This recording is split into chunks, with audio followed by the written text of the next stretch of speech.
In the year 865, something dark crossed the North Sea. Not another raiding band looking for silver and slaves, but an army. A storm made flesh. They called themselves the Great Heathen Army, and for 14 blood-soaked years, they came closer than any Viking force before or after to erasing the idea of England before it was even born. To understand how this happened, we have to go back to a pit of snakes and to a father's death that would ignite the greatest Viking invasion in history. Welcome to my channel about history of Vikings. Northumbria, 865. King Edmund believed he had solved his Viking problem the old-fashioned way. He captured the most famous Norse warlord alive, Ragnar Lothbrok, and threw him into a pit of vipers.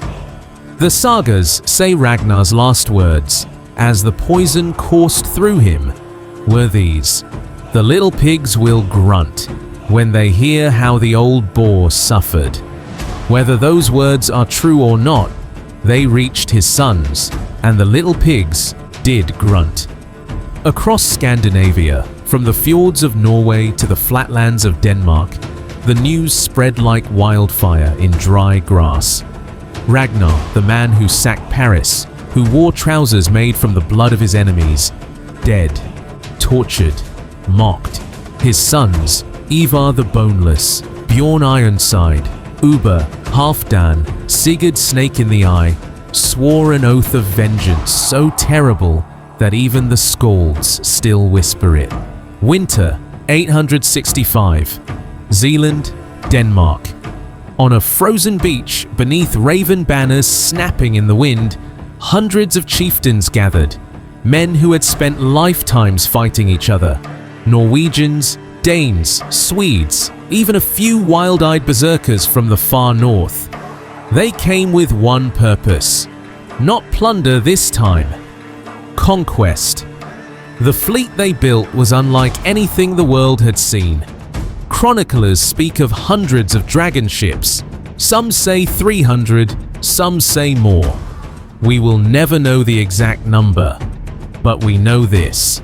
When they sailed west in the spring of 866, the Anglo-Saxon Chronicle simply wrote, "This year came a great heathen army to England." November 866. The longships beached on the misty shores of East Anglia. King Edmund rode out to meet them with everything he had. It was not enough. The Vikings demanded horses, not for riding away, but for riding deeper. Edmund refused, so they took him. What happened next became one of the most famous martyrdoms in English history. They tied Edmund to a tree and used him for target practice. Arrow after arrow until he looked, in the words of a later chronicler, like a thistle full of prickles. Then they cut off his head. East Anglia ceased to exist as an independent kingdom that winter, and the Great Heathen Army now had horses and a message for the rest of England: resist and die screaming. March 867, Northumbria. The Vikings marched north, faster than any army on foot had a right to move. On the 21st of March, Palm Sunday, they stormed the city of York. King Edmund and his army tried to retake the city on a day of pouring rain. They failed. Edmund was captured alive. The sagas tell us Ivar the Boneless ordered the Blood Eagle. Whether it truly happened or not, the terror it inspired was real. Ribs sawn from the spine, lungs pulled out, salt poured into the wounds. A death so horrific that even centuries later, English monks refused to write it down in detail. Northumbria fell. 2 kingdoms down, 2 to go. The Great Heathen Army turned south to Mercia, the richest kingdom in England. They overwintered at Nottingham, dug in behind Roman walls. King Burgred of Mercia paid them to leave.